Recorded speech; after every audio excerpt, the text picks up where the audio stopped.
I used to think stability was enough.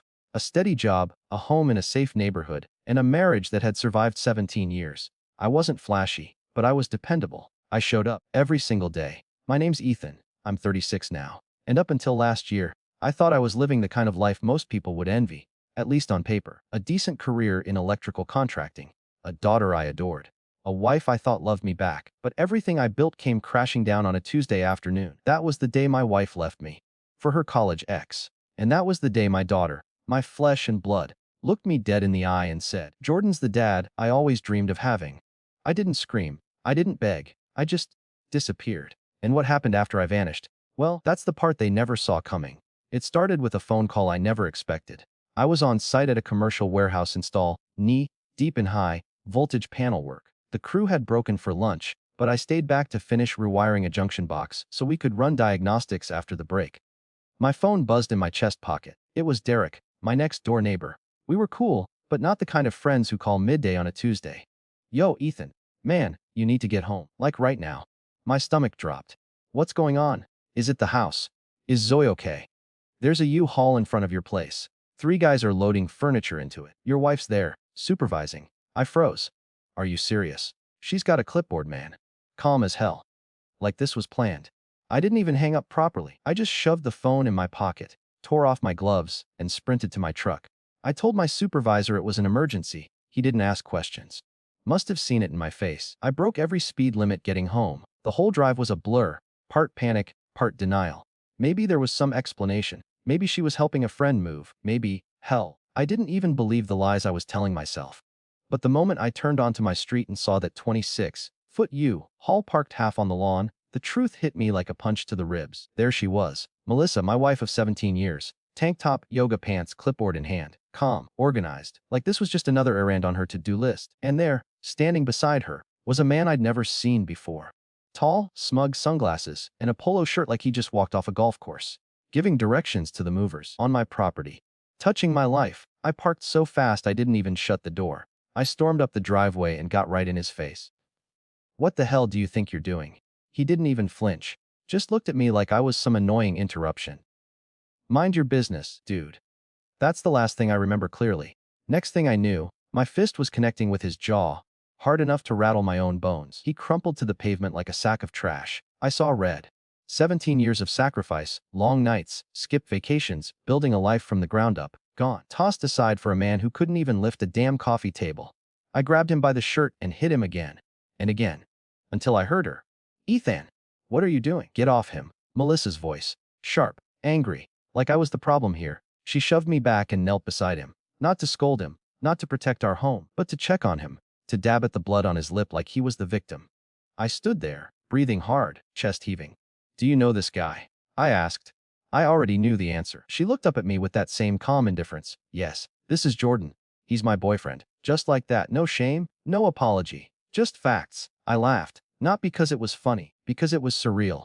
Because I was standing in the wreckage of a life I didn't even know was falling apart until it was already gone. "You're my wife," I said, my voice shaking. "And you're moving out with him." "With my furniture." "Without even telling me?" She stood up, brushed the dirt off her knees. "I was gonna call you." I didn't want to make a scene.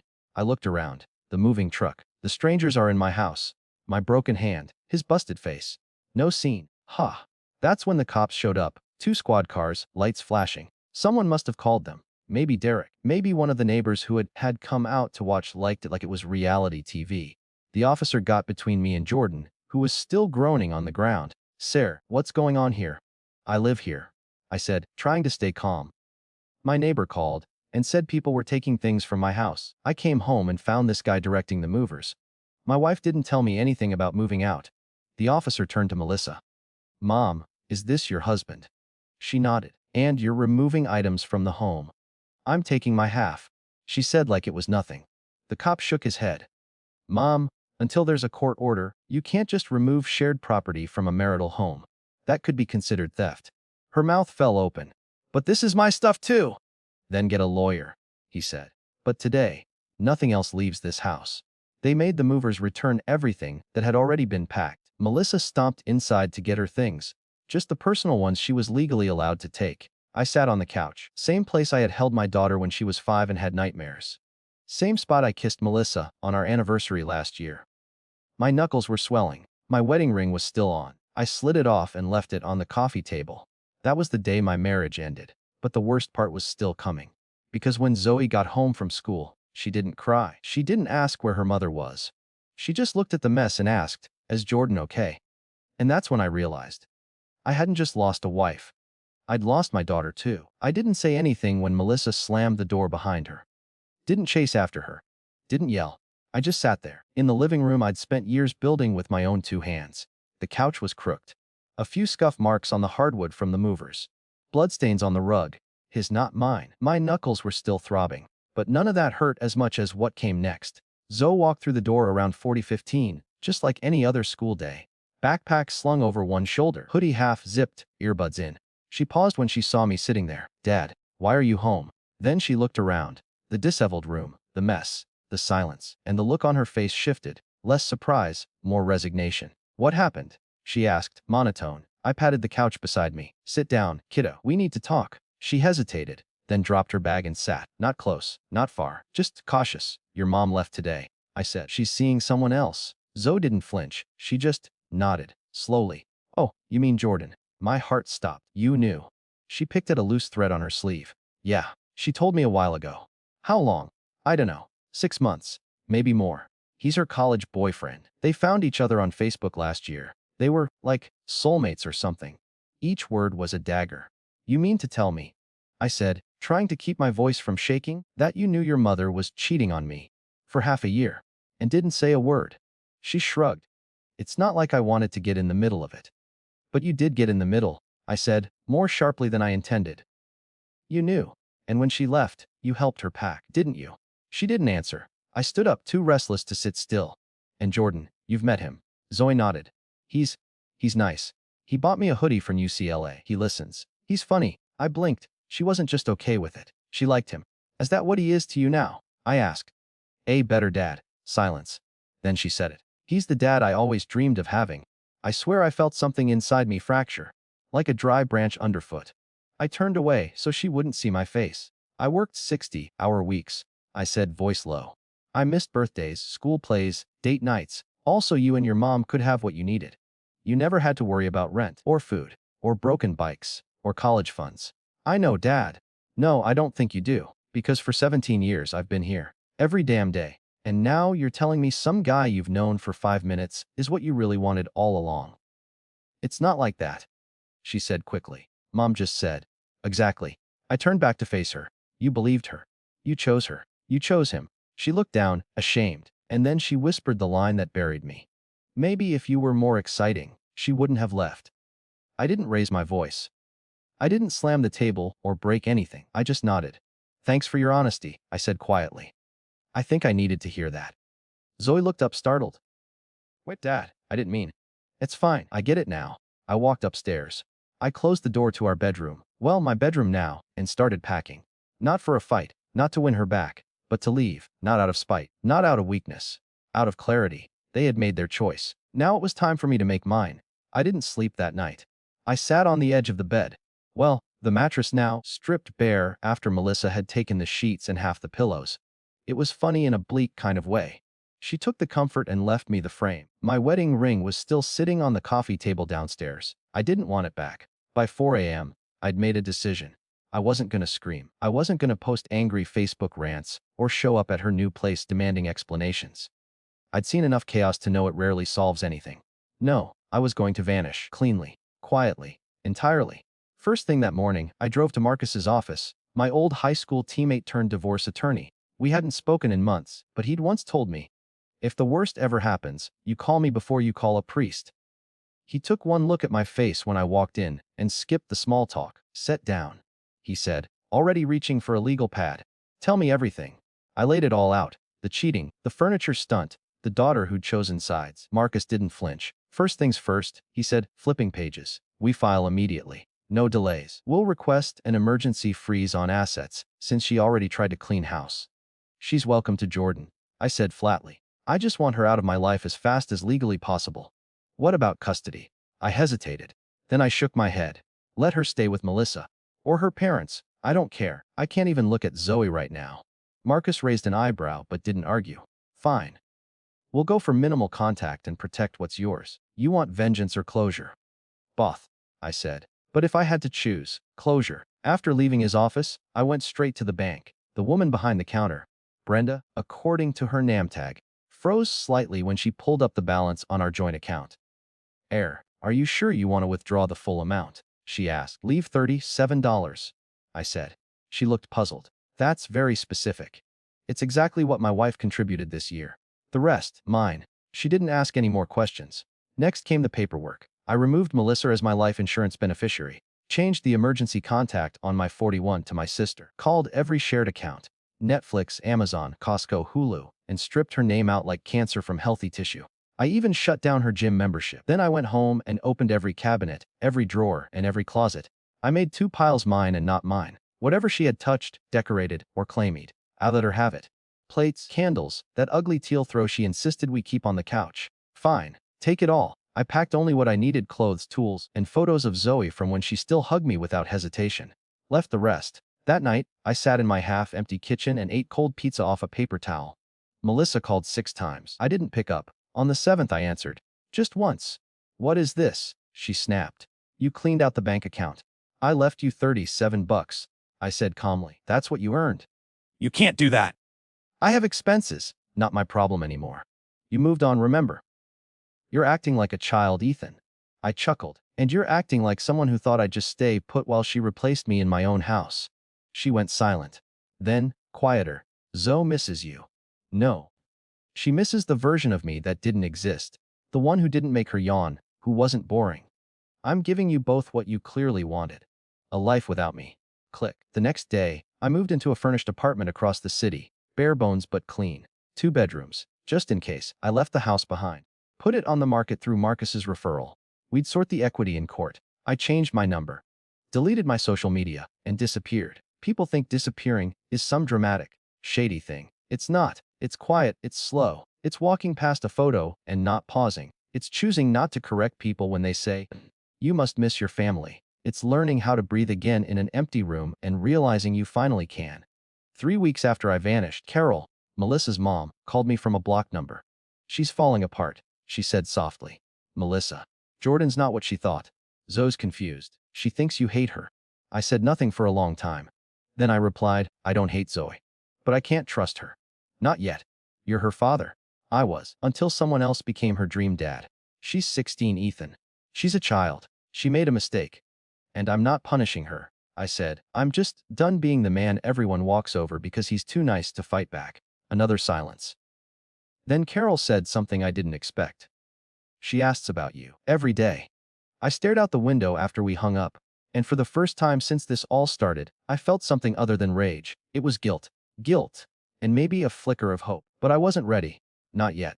Let them miss me a little longer. Let them feel the space I used to fill. Melissa had painted Jordan like a fairy tale. Tall, charming, successful. The one that got away. A man from a golden past who came back just in time to rescue her from the predictability of a stable marriage. But reality doesn't wear rose-colored glasses, and fairy tales don't hold up in the fluorescent light of a shared apartment with overdue bills. 2 months after I disappeared, word began to reach me. Quietly, indirectly, through people who didn't even know they were passing messages. Melissa and Jordan were already living together. At first, it was all romantic getaways and Instagram, perfect brunches. Zoe even posted a photo once, her and Jordan at a baseball game, smiling like they were a family. I didn't look at it twice, but soon after the tone shifted. The photos stopped, the updates dried up, Zoe's social media went dark, and then I got the email. From Zoe, short, tentative, just 6 words, can I talk to you sometime? I didn't reply. Not yet. But I saved it. A week later, I bumped into Derek, my old neighbor, at a supply store. Man, he said, after some awkward small talk, you dodged a bullet. I raised an eyebrow. What do you mean? Jordan's been yelling a lot. Real short fuse. Zoe showed up at my place one night, crying. He said he kicked her out of the kitchen for talking too much. Melissa wasn't home. The poor kid just sat on my porch until I called her mom. I said nothing. I just clenched my jaw. They're not doing great, he added.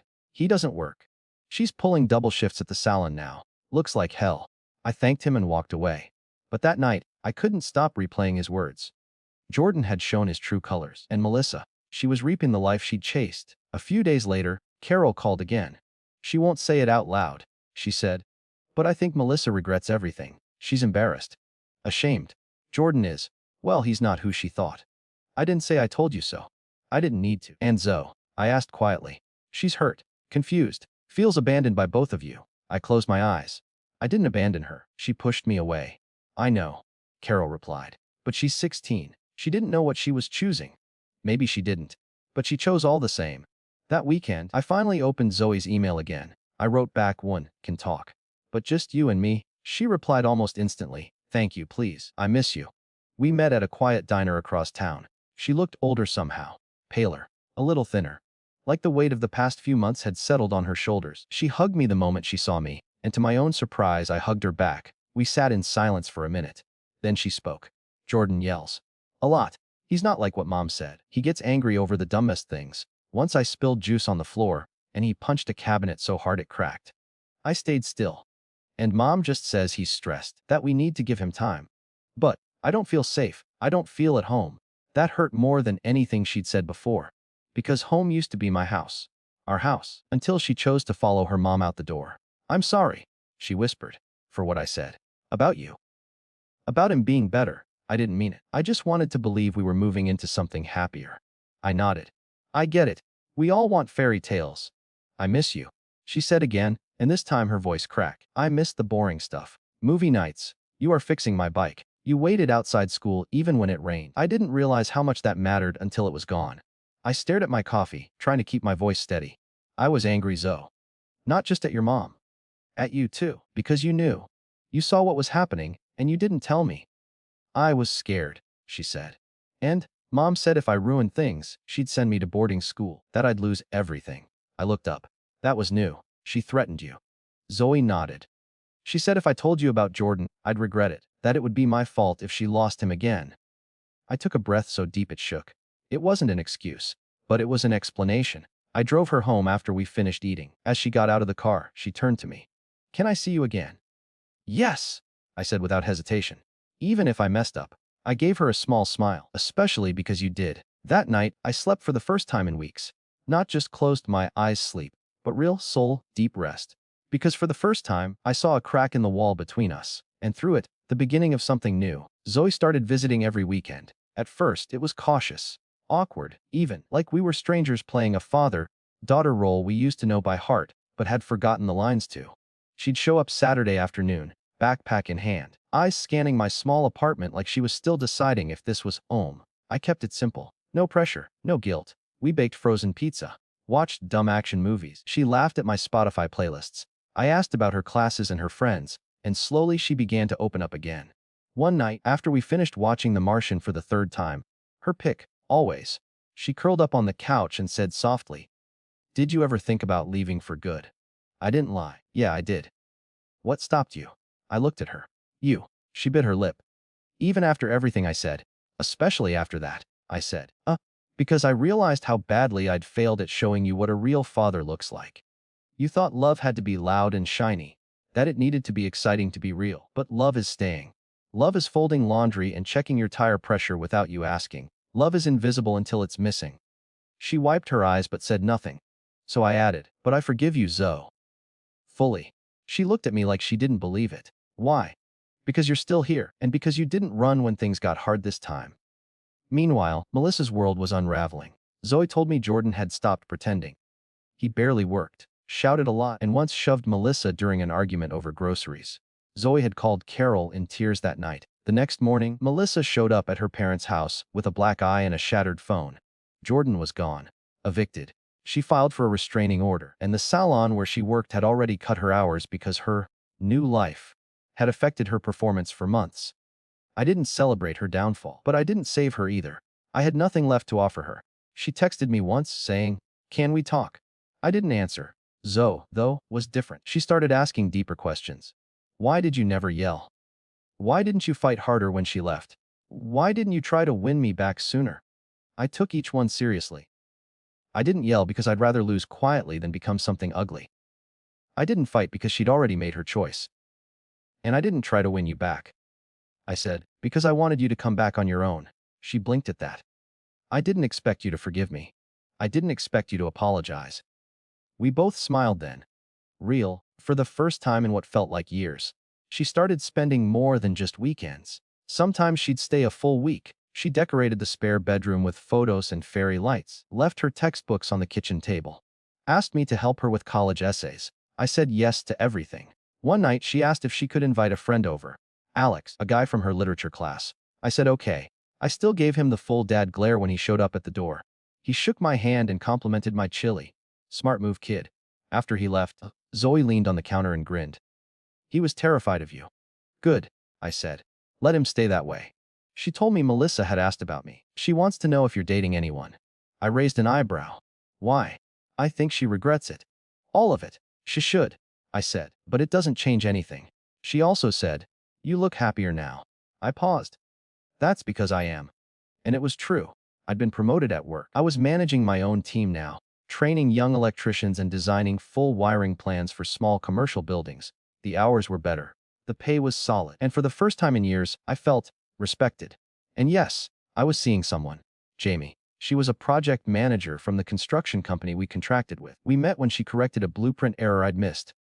She's sharp, I told Zoe one night. Keeps me on my toes. Is she pretty? She's terrifying, I said, grinning, in the best way. Zoe giggled. So not another Melissa. Not even close. Jamie had met Zoe a few times. Casual, respectful, no pressure. They got along. Not best, friends level, but easy enough. And that was all I needed. I never told Zoe what Melissa had said when she tried to call. I never told her how Melissa had looked at the final court hearing. Pale, thinner, deflated. I didn't need to. Zoe saw the truth in real time, and she made her own conclusions. One night, after dinner, she said, you know, I used to think you were boring, predictable. I laughed. I am. No, she said seriously. You're steady. That's different. Jordan was fireworks. You're the lighthouse. I sat with that for a second. Thank you, I said. That means more than you know. She leaned her head on my shoulder. We watched the sky turn dark through the window. No words, no noise. Just quiet peace. And this time, it didn't feel empty. It felt like home. The final divorce hearing was brief. Melissa showed up alone. No Jordan this time. Her eyes were hollow, her expression unreadable. I barely recognized her. Not because she looked different, but because the illusion she once wore so confidently had finally cracked. The judge finalized everything we had already agreed to: no alimony. Split up what little joint property remained.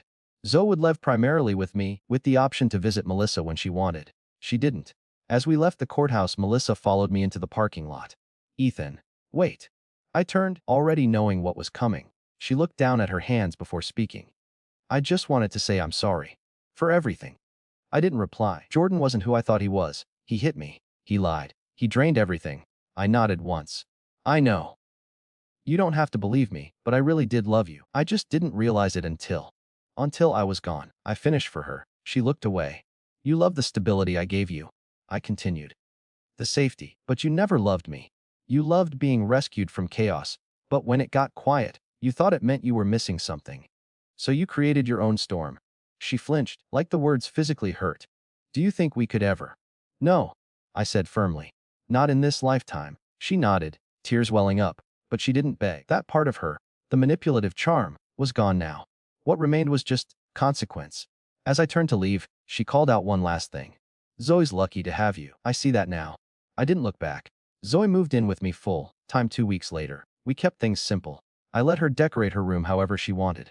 String lights, Polaroids, a beanbag chair I swear she never sat in.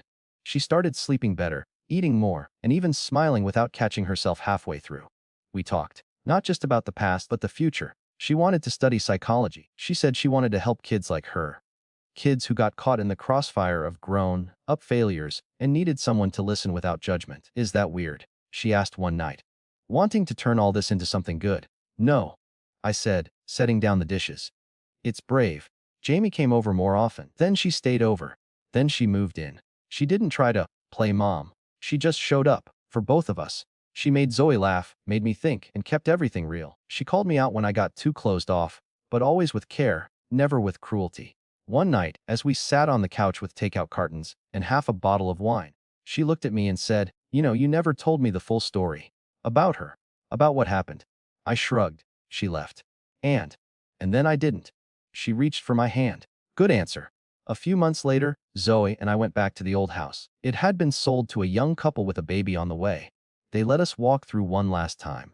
The walls were a different color. The furniture is gone, but the shape of our life still lingered, like echoes in the paint. Zoe stood in the doorway of her old room and whispered, "I used to think this place was perfect." "It wasn't," I said. "But we were trying." "I know." She took one final look around and smiled. "Let's go." We left without regret. We built new traditions: Friday night tacos, Saturday morning coffee walks, Sunday grocery runs where we'd pretend to judge strangers' shopping carts like food critics. Sometimes it felt fragile, like one wrong word might shatter the balance we worked so hard to rebuild. But other times, it felt like we had survived something few. We lost each other, and then we found our way back. That kind of bond. It doesn't break easily. Melissa still sends the occasional message, usually something polite and distant. Zoe replies sometimes. Sometimes she doesn't. They meet for lunch every month or two. That's between them. I don't ask questions. And I don't carry it anymore. The silence in my home used to scream. Now it feels like peace. I don't miss the old life. Not the pretense. Not the pressure to prove I was enough.